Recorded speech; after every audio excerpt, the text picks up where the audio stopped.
I'm excited to share with you all that I've contributed a chapter to the newly published Anxiety Relief Handbook.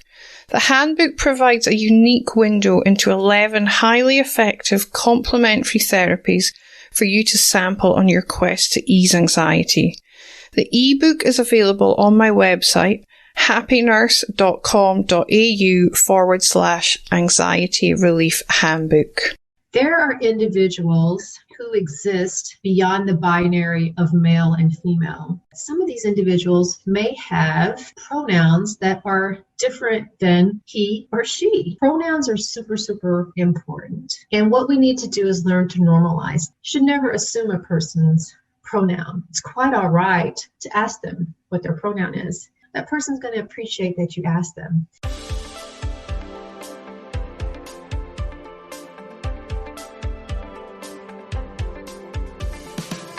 Welcome to the Happy Nurse Podcast. Nurses are the backbone of healthcare, always there to care for strangers as if they were one of their own, often forsaking special moments with their own family in order to ensure another's loved one is being cared for. As nurses, self-care is essential. I am Elena Mullery, nurse educator and self-care mentor for nurses. I'm an RN with 20 years of clinical experience. I have first-hand experience of stress and burnout. It was this experience which led me to develop a passion for personal development and pursue the study of mindfulness, meditation, hypnotherapy, and neuro-linguistic programming. Each episode, I will be promoting self-care strategies to those who always care for others. I have broken self-care down into 5 aspects: mental, emotional, physical, spiritual, and indulgence, to make it easy to ensure all your self-care needs are being met. Each episode, I will interview nurses and self-care gurus from around the world to help you with each aspect of your self-care. Welcome to the Happy Nurse Podcast with Elena Mullery. Hi everyone, welcome to this fortnight's episode of the Happy Nurse Podcast. Today I am joined by Shannon Whittington. Shannon is an RN and MSN, an award-winning clinical nurse educator, published author and certified speaker with the John Maxwell team. Her expertise includes servant leadership and LGBTQ+ inclusion.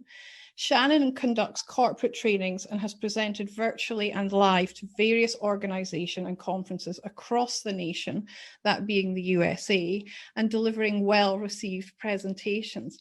Welcome, Shannon. It's lovely to have you on the show. I am delighted to be here, Elena. Thank you so much for this invitation and opportunity. It's great to have you here. And we were just discussing how you're in America and I'm here in Perth, and it's actually different days right now because it's evening with you and morning with me. So how amazing is it that we can have this conversation? It's incredible. Yeah, it's very cool. So I'm really excited to jump in and discover some stuff today. I'm sure you're going to educate me because, as I was saying to you before we started the show, the LGBTQ+ community is ever evolving and I fall behind very quickly. So I'm really excited to have this conversation and you can educate myself and the listeners on how to care for this community in our society today. Yes, I mean, in America, the average healthcare professional receives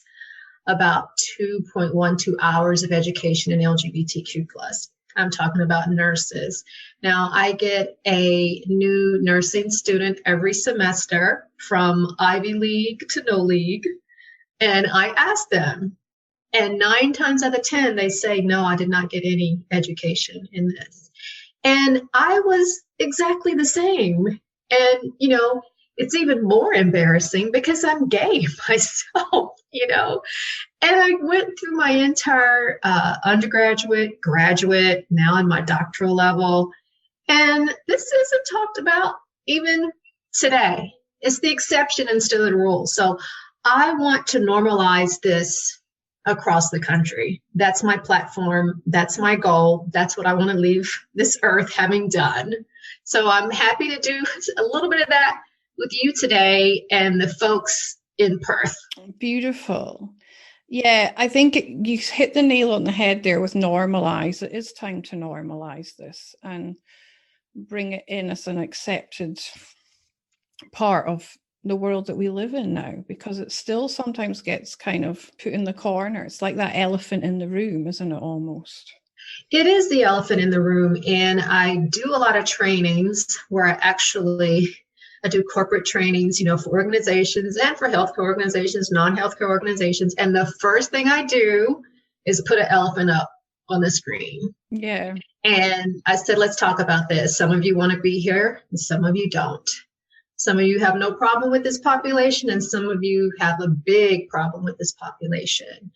But here's the thing, there are over 10 million LGBT people, which means that we are in your organization. We're nurses, we're doctors, we're healthcare professionals, we're patients, we get sick, we seek health care. So it behooves us as healthcare professionals to know how to take care of us. Now, the argument can be, well, Elena, I treat all my patients the same. Well, that's the problem. You can't treat all your patients the same because we're not the same. We have our own health disparities. And it's important that we start learning about these disparities and how can we provide patient-centered care for these individuals without pathologization, without demoralization, stigmatization, discrimination. I was just I was doing a Facebook Live earlier today with a doctor who specializes in trans health with HRT, hormone replacement therapy. And his latest research said that 28% of trans people are rejected because they're trans by their healthcare professionals. Now, I know that number's higher. I've had experience. I'm just gay, okay? That's enough. But I can't tell you how many pregnancy tests I've had to take. Why would I have to take a pregnancy test if I'm gay? But I'm forced to take pregnancy tests. So that's just one of the things that's wrong with how we're delivering care to this population. And even being asked, when's the last time you had sex with a man? Those kind of questions. I'm like, well, I'm gay, so I can pretty much guarantee you I'm not pregnant. Yeah. Yeah. But I've never even thought of that before. Gosh. You kind of don't. And it's no fault of your own. It's really, it's kind of like, do you blame Johnny or do you blame the teacher or do you blame the school system? Do we blame ourselves? Do we blame our educational system? Do we blame our places of work? We've hidden for so long. Here in America, over 50% of LGBTQ plus people hide in the workplace. Why do we hide? Well, we hide because we're afraid of being discriminated against. We're afraid of being passed over for promotions. I just had a person DM me yesterday on LinkedIn, a trans woman, and she said, I've lost my job for the second time in 3 weeks because I'm trans. Now, she said, they said, I didn't learn the training properly. I wasn't able to perform the job. She said, but they wouldn't give me the training.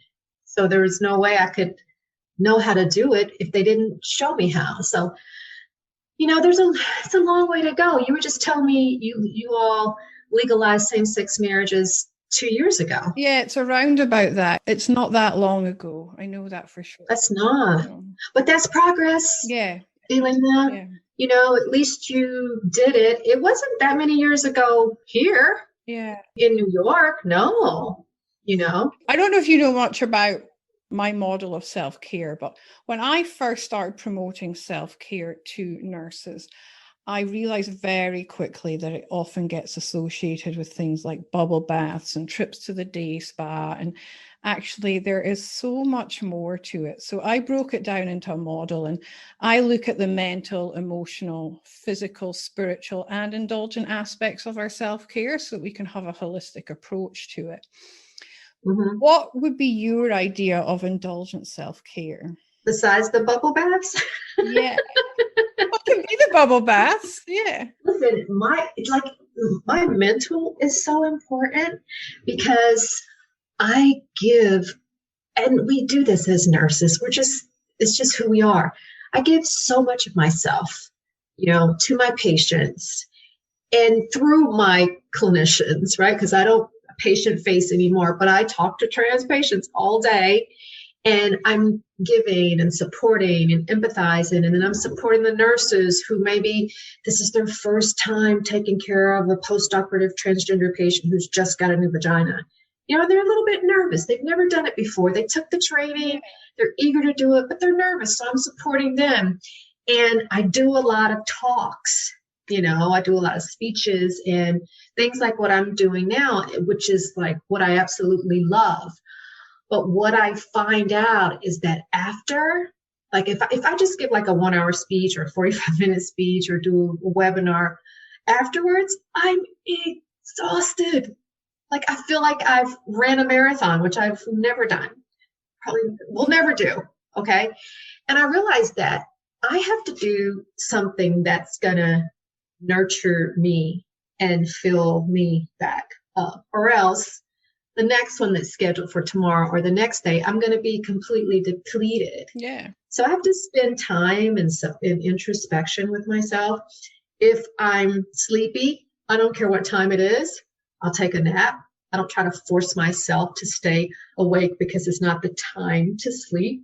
I don't feel guilty about doing that. I go to bed early. All my friends laugh at me, but that works for me. Going to bed at 8:30, 8:30 p.m., 9 o'clock, getting up at 4:35 works for me. I do that on the weekend. I do that on Sundays. But that's how I nurture myself so that I can give back, because I love giving back. I love sharing my empathy and my knowledge with other people, empowering other nurses.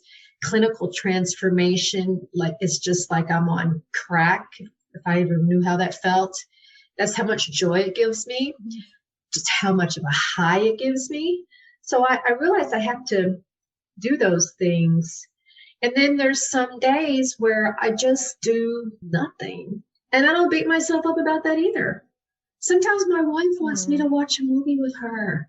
I'm not really that into it, but you know what? Happy wife, happy life. It nurtures our relationship. Yeah.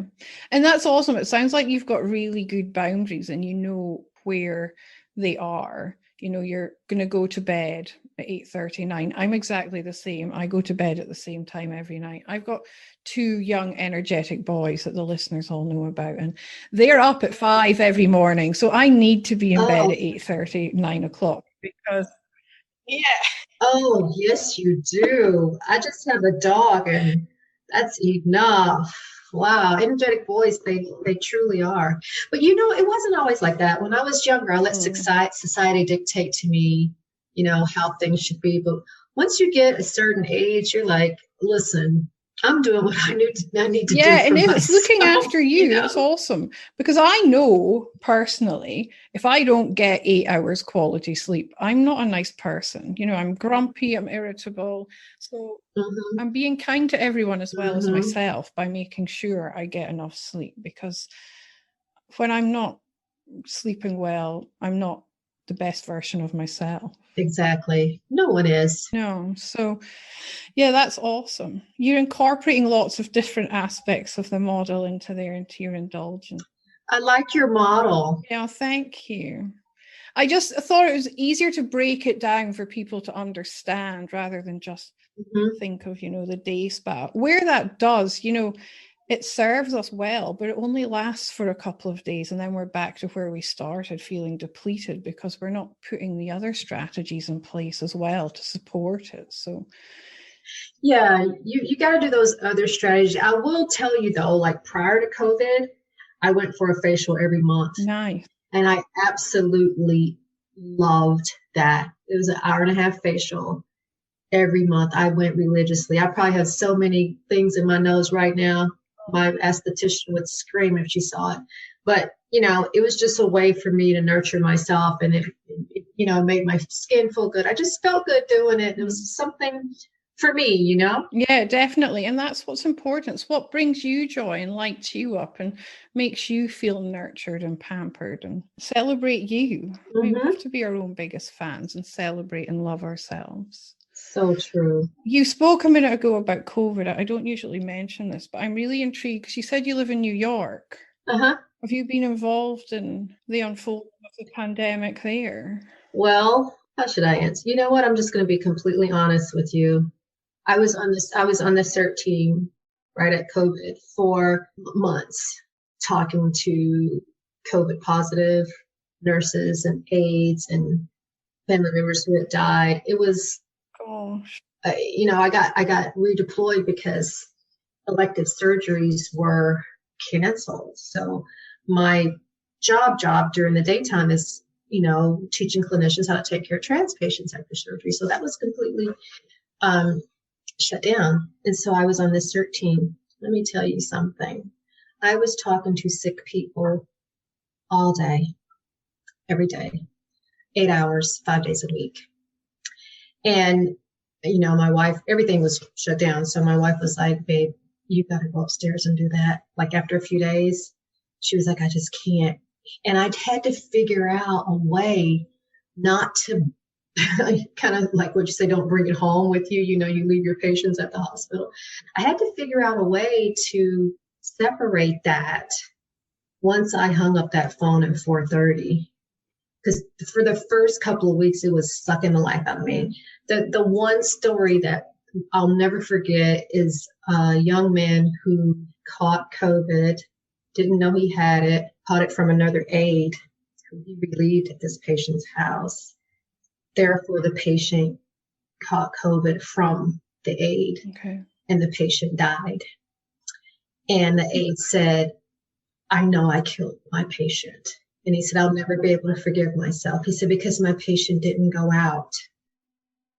And I said, but you didn't willingly do that. You unknowingly transmitted this to the patient or the other aide who you caught it from. There's no guarantee it was you. But he said, I just, and it was, people were scared to work. There was PPE issues where everyone couldn't get it. Yeah. And I had an intern, a nursing intern. She had just started. She was going for her bachelor's. And she just disappeared, and I couldn't get her. I didn't know what happened. And a few weeks later, she told me she was a psych nurse. She got deployed to a COVID ER, and her boss was one of the first people to die of COVID in his 40s because it was before. Yeah. So those kind of stories just kind of stick with me, and even though like it's been a year, I've been home a year, I'm loving working from home. I'm doing so many other things, writing books, speaking, just developing courses, all kind of things I never could have done because I had a 3-hour commute beforehand, Wow. So I don't usually like to talk about COVID either, but it came up, so it came out. Yeah, I can't even imagine what it must have been like. I mean, I'm so grateful to be where I am because we're in this little bubble here in Perth. I had to make a decision because I'm up here in a hot spot. A few months later, my mom gets sick, and then that's a hot spot. So I'm leaving one hot spot for another hot spot, getting on a plane. I mean, all I could, and I was like, do I go down there and risk getting COVID on the plane, trying to go take care of my mom, or stay here? What's more, it was just so hard. And, I ended up flying down there and taking care of her, but it was really difficult. Yeah, it's a huge emotional dilemma, isn't it, at the moment? Like my family are all in Scotland, and some of them have been sick with COVID, and I am not allowed to leave Australia. So, I know it's completely different. We don't have any COVID here in Perth, but I don't know when I'll see my family again, because Australia's just announced yesterday the international borders staying closed until at least June. I mean, it's been shut for a year already. But that's why you don't have COVID. Yeah, I know. And I am not protesting against it. I think it's wonderful that we are being protected the way we are. Yes, you don't want it. No, we don't. We have one case here in Perth about 4 weeks ago. That one case triggered a 5-day lockdown. Within 5 hours, we were locked down for 5 days. And then when we came out of it, we had 9 days of mask wearing. And luckily that one case didn't become any more than one. And within 14 days, we were back to normal again. What's your population there? Perth's population is 1.5 million. It's the most isolated city in the world, Perth. So in the West Australian border, so we're in West Australia, it's been closed since, I think it was April they closed it. And it does open up to the states who they've zoned them all by risk.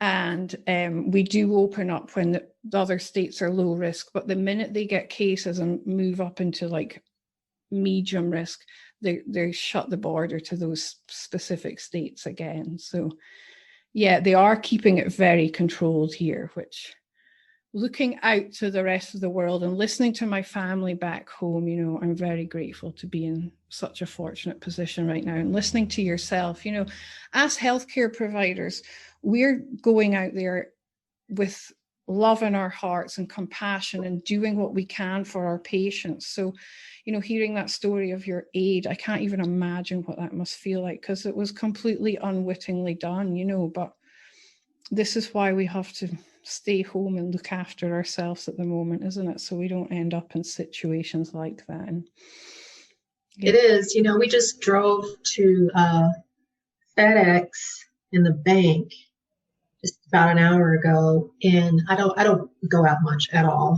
like walk the dog up the street and back. And it's just been like that. We have to go out, we wear a mask, we have to go to Costco or something, then we come right back. I just don't. We don't go out to eat, and some of the places are open, but it's not worth it. And knowing how many different strains there are, and the worst ones, and the ones that cause DVTs and multi-system failure and all that kind of stuff, to the just ones that you recuperate at home. I just don't want any of it. But we were driving and we pulled into the shopping center for FedEx, and every single store was closed and out of business for lease signs in the window, except for the Staples, which is like a big store for, smart office supplies, and the bank. Everything else. And you just drive down the street now, and that's what you see in New York. It is for lease. There'll be a Starbucks open. yeah. For lease, McDonald's, You can't even comprehend it. I mean, this world that we're going to emerge back out into when all this is over is going to be so different to the one that we were in. It's going to be a new world. Yeah, it is. And it's just preparing ourselves for that, isn't it? I think so. Yeah, just getting to grips with it all. Anyway, we've digressed again. But that's so interesting. No, I'm this podcast, the listeners all know it's very organic. It just takes its own kind of journey through the conversation. So if you enjoy meditating or you would like to give meditation a try, why not head on over to happynurse.com.au/meditation to download my free guided meditation for stress and anxiety relief. It's 12 minutes of pure self-care. We spoke about being the best versions of ourselves earlier when we're talking about sleep. And I always say, as nurses, we should be endeavoring to be the best versions of ourselves, because when we're turning up as that best version of ourselves, we're delivering the best care to our patients, and we're being the best colleagues we can to our colleagues. So who or what inspires you to be the best version of yourself? For me, it's my inner self. I don't know if that makes any sense, but I feel like I have an obligation to my inner self, my higher power, super consciousness, whatever it is you want to call it. I feel like I'm obligated to that to be the best version of me. I don't know if that makes any sense. And for me, Yeah, it does. Yeah, yeah. okay, for me, the best version of me is to be in a constant state of learning, because for many years I stopped learning. I was so traumatized by nursing school that once I passed those boards, I said, that is it. I am never, ever opening another book again, because that's how horrible it was. I don't know why they do that, make it so hard, because I was a good nurse, but to weed out the weaklings, I don't know. But it was super, super traumatic for me, so much so that I decided to stop learning. And that went on for a long time. One day my sister said, how's that working for you? I'm like, it's working just fine. And then I started to get older and realized that I wasn't being the best version of myself. Like, how can you stop learning? How can you stop learning as a person? How can you stop learning as a nurse? As a nurse, how can you stop learning when evidence-based practice is being studied every day, and we're learning new things that need to be translated? We're learning things that we're still doing that are 17 years old, before it comes down to the actual translation into practice. How can you stop learning that? And that's when I made a decision to continue my education and go back for my master's and learn as much as I can. And then when you learn, you teach. So that's where I am now. I'm always striving for something big, bodacious, shaking your boots, like you're crazy to think you could do something like that. That's how I be my best version. I love that. I love it. I'm looking right here at my vision board that has some stuff on here that is some people see as being so outlandish. And I'm like, why not? Exactly. And you know what? Yeah. I'm gonna share something with you that I haven't shared on the podcast yet. And it's something really exciting, that it's my big vision that's coming. And I'll tell you about it in a minute. But I'm the same as you. I finished uni and I was like, that's it, I'm done. I'm just going to work as a nurse. In fact, you know what? When I qualified as a nurse, I said, I'm through with nursing. I don't want to be a nurse. Mm-hmm. I went and got a job as a nurse, and I've always been a nurse. But I was in the same kind of position as you. I thought, I've had enough of this.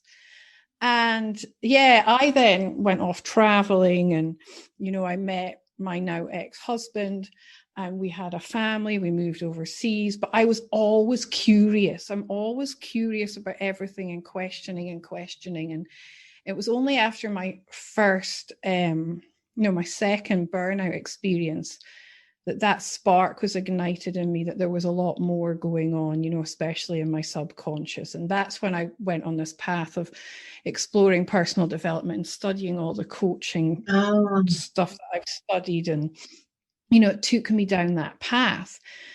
But yeah, back to my big vision.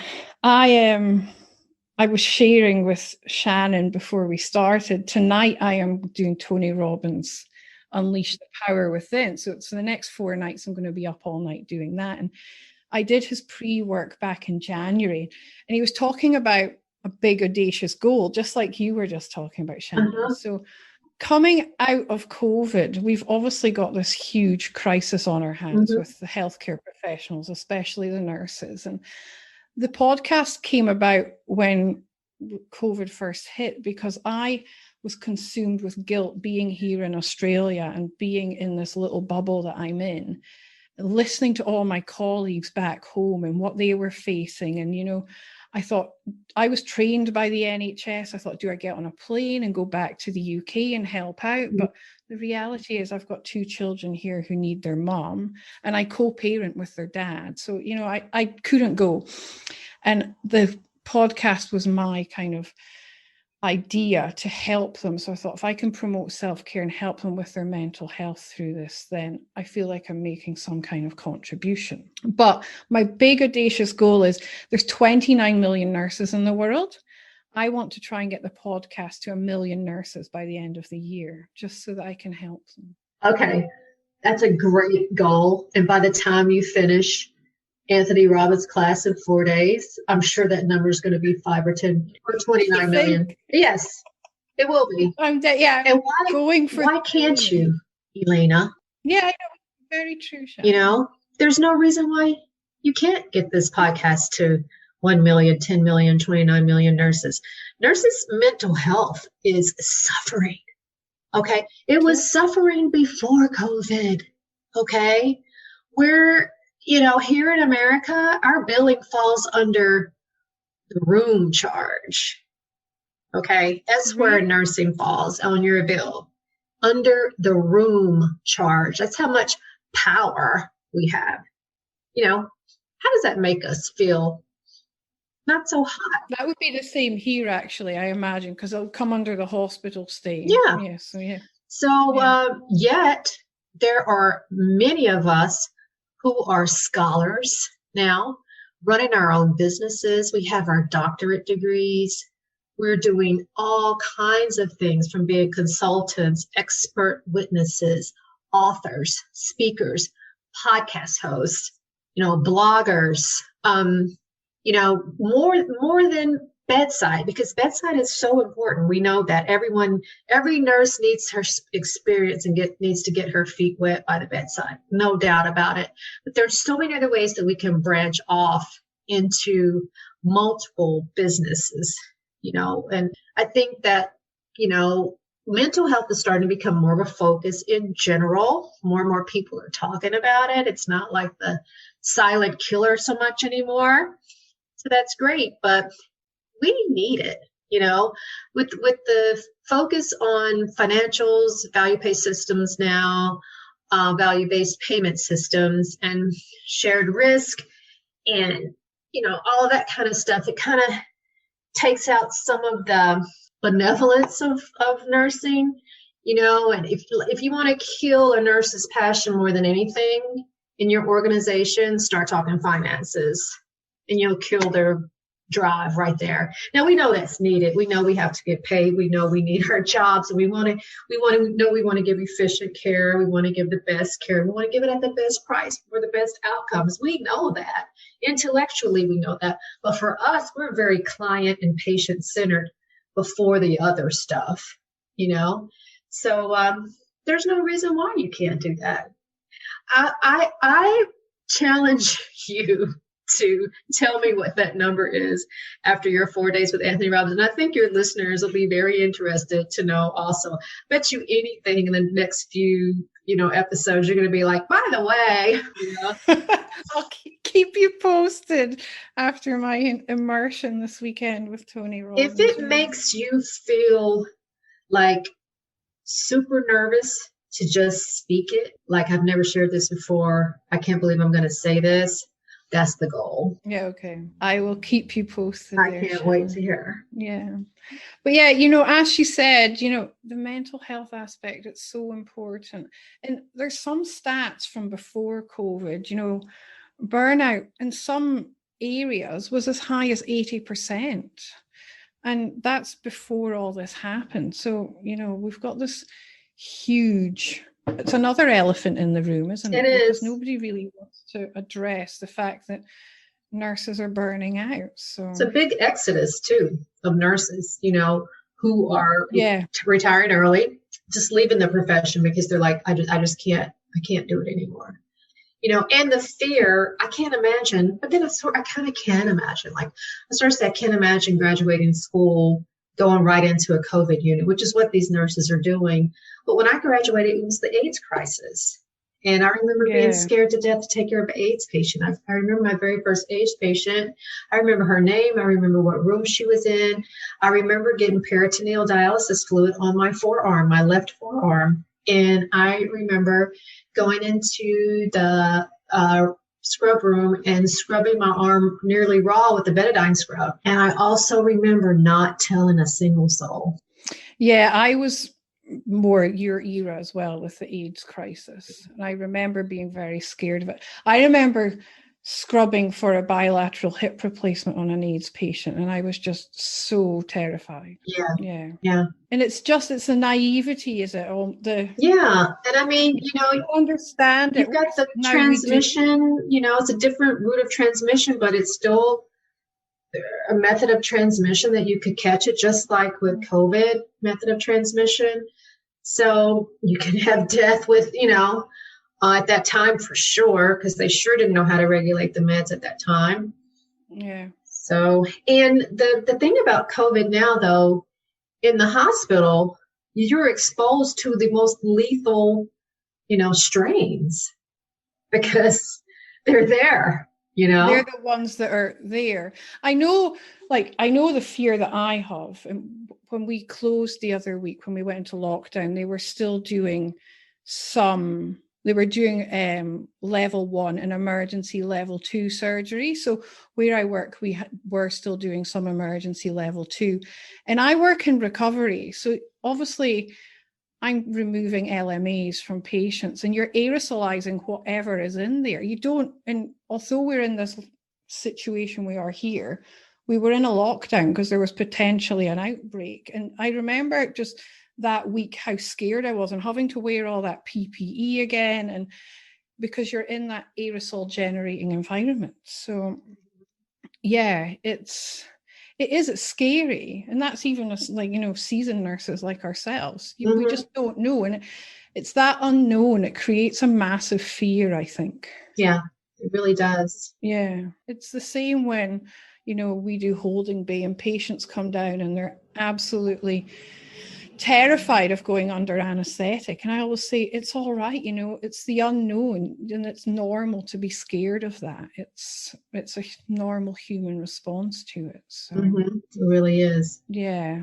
Anyway, we've digressed again, but this is good. I'm enjoying this conversation. So if you have one non-negotiable in your self-care, what would it be? Sleep. Sleep, yeah. Oh, we're so on the same page, Shannon. Listen, I got to get my sleep. There's so much cell regeneration that happens during your sleep. I'm always I listen to a lot of motivational stuff, when I'm working and I'm not on the phone. I kind of have it in the background. And there's so many, gurus out there touting not getting sleep because they're grinding. And I'm like, dude, you don't know how stupid you sound. Yeah. Because you need that. Cellular repair happens when you sleep. So that's my non-negotiable. And I drink a lot of water. Yeah, yeah. And how do you find work when you're working? Do you forget to drink water?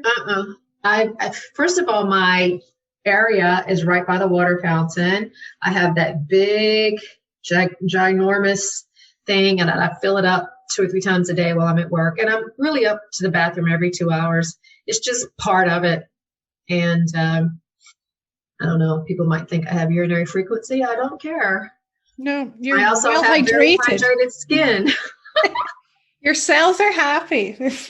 Yes, and so are my kidneys. Yeah, I've had to set a reminder on my phone to remind myself to drink when I'm at work because I'm so busy. It's so busy. Yeah, but I crave water. I love water. I drink a big glass right before I go to bed. If I get up in the middle of the night, I have some right by my bed. I drink it. First thing in the morning, that's what I want is water. So I'm just kind of conditioned to do that. And it's become a part of my routine. Awesome. So what would you like to share with the nursing community, my listeners, in regards to caring for the LGBTQ plus community? If you could share just 1 or 2 key pieces of information with us. Okay. Yeah, there's many, and I have, whole courses on that. So we can put the link to the courses if they're online in the show notes. You can put my email on my website, and then people can give me their email, and I can let them know when the book comes out, when the course and everything.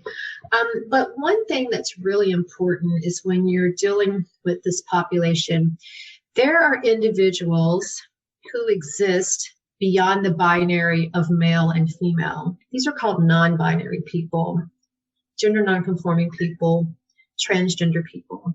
Now, it doesn't mean that something is wrong with them. It doesn't mean that they have a mental illness. It doesn't mean that they are confused by any means. It just means that they don't feel like they fit into the box of male or female, our binary system, our hetero-normative system. So as a result of that, some of these individuals may have pronouns that are different than he or she. They may go by gender neutral pronouns, which means that they don't feel like they belong in male or female category, like they or them. Here in America, this has been an accepted term that's now in our dictionary. They, them can refer to a singular person. I'm going to take them, their phone. I'm going to take them, their phone, which is one person. Now, here's the thing about these individuals. Pronouns are super, super important, okay? And what we need to do is learn to normalize this. This is becoming more common here in America. People are putting it in their signatures. I have she, her, hers in my signature. And it just shows respect. It shows culture, humility, shows that you're cool with it. If someone comes to you and you're not really sure, which we never really are sure, are we? Because we don't know what's between the hips. We don't. We might think we do, but we don't. So even when you're unsure, you should never assume a person's pronoun. It's quite all right to ask them what their pronoun is. If you're dealing with a non-binary, gender non-conforming, transgender person, that person's going to appreciate that you ask them. I simply say, hey, Elena, my name is Shannon. My pronouns are she, her, and hers. What's yours? And Elena's going to say, oh, my pronouns are, what's your pronouns, Elena? She, her, and hers. There you go. And I'll say, nice to meet you. Now I know to refer to Elena as she or her. Now, let's say, for instance, you have someone come to see you as a nurse. They are dressed in a dress and heels, yet present masculine with Adam's apple, deep voice, mustached beard, eyeshadow, nails, breasts, talks masculine. Like that might cause you to trip up a little bit. Not really sure what you should do. You do just what I did right now. Hi, my name's Shannon. I'm going to be the nurse taking care of you today. My pronouns are she and her. What are yours? That person's going to tell you. Then you're going to say, how would you like to be addressed? That's awesome. Yes. And you know, it's something I've just recently learned about these pronouns through a personal experience. And until then, and this is only this year, I wasn't aware that they existed. So yes, I'm sure there's a lot of listeners who are very appreciative of that. Well, it's generational. Like younger folks, they know this stuff. It's us old farts who don't. We didn't grow up asking pronouns. Every intake form is she or her or him. Every form is binary. Only EMRs are binary. You know, we live in a heteronormative society. We know that as a gay person. I know that. I'm not trying to change that. But when you see someone in like that description, that's happened before. You know, what you're not going to say is, are you a man or a woman? I know in the past, if I had had a patient like that in front of me, I would have been really confused and frightened I was going to upset them by saying the wrong thing. Exactly. It's about saying the wrong thing. So when you have your pronouns out there and you say, what's your pronouns? How would you like to be addressed? So you don't even want to get into the pronoun thing. Okay, Shannon, I can't ask that. I just feel too weird. How would you like to be addressed? Yeah. And this person may tell you their name is Sandra. And their voice might be as deep as Denzel Washington's. Yeah. It's not your decision to decide or to determine what that person's pronoun is. It's theirs. Yeah. And they want to be addressed as Sandy or Sammy. That's how you address them. Not what you think, not how they present to you physically, not what your mind says, well, that's a girl, that's a boy, no. Just get that out of your head. It's what they tell you it is. And there's no right and wrong answer to it when they tell you. You accept what they tell you. Now, let's say, for instance, Elena, you tell me your pronouns are he and him, but you've got a female named, right, Elena, and you look feminine to me, but you just told me your pronouns are he and him. So I'm going to say, nice to meet you. How would you like to be addressed? And you might say, Ellen, right? Elliot, right? Ellen just became Elliot, right? You know what I'm talking about? He's trans man now. So it's what you tell me, not what I see. Not what I see, but what you tell me. Now, let's say, for instance, we've been talking for a while, and I'm still looking at you as Elena and she, when you told me it's he and it's Elliot, because maybe in Australia, you can't change your name to Elliot. In my home state of Tennessee, you can't change your name. If you're trans in New York, you can, but in Tennessee, you can't. So let's say, for instance, that I make a mistake. And instead of calling you Elliot, I call you Elena. And then you say, I'm sorry, my name is Elliot. I told you my name was Elliot. How do I get out of that? What do I say? What I say is, thank you, Elliot, for correcting me. I didn't mean to misgender you. Yeah. And then, this is very important. I want your listeners to really hear me. And then keep the conversation moving. Don't make it the thing. Don't make it the theme. Okay? Because Elliot doesn't want to talk about his pronouns all day. He just wants to get care. All right? Now, let's say, for instance, Elliot doesn't correct me, but I know that I made a mistake. I'm still going to say, excuse me, Elliot, I didn't mean to misgender you. And then keep the conversation moving. That person will appreciate that. Don't make it the thing. Don't make it the theme. That's wonderful advice. Thank you, Shannon. Sure. It takes practice. You're going to mess up. I've misgendered people. Feels horrible. It's just, how do you get out of it? You know, how do you don't want to go, oh, I'm so sorry. Oh my God, I'm really cool. I really don't mind that you said it was Elliot. I mean, you told me it was Elliot, but then I was thinking Elena, and you told me it was a he, but I was like looking, thinking it was she. And I know you're saying Elliot doesn't want to hear that. They really don't. Just, I didn't mean to misgender you. Thank you for correcting move me. on. Mm-hmm. That's wonderful. Thank you. Sure. And if you'd like to know more, I have my YouTube channel that have a lot of videos on there. I'm going to have a book. I don't know if any of your listeners are following me. I put a video out this morning about how long it's taken me to edit my book. It's kind of funny. You have to watch it. But I'm going to be releasing my book, LGBTQ, ABCs for Grownups. And it goes into various, let's say like 101, LGBTQ 101, like what do the letters stand for? What do the colors of the flag stand for? Why do we talk about pronouns? What are the symbols? What does trans mean? What does bi mean?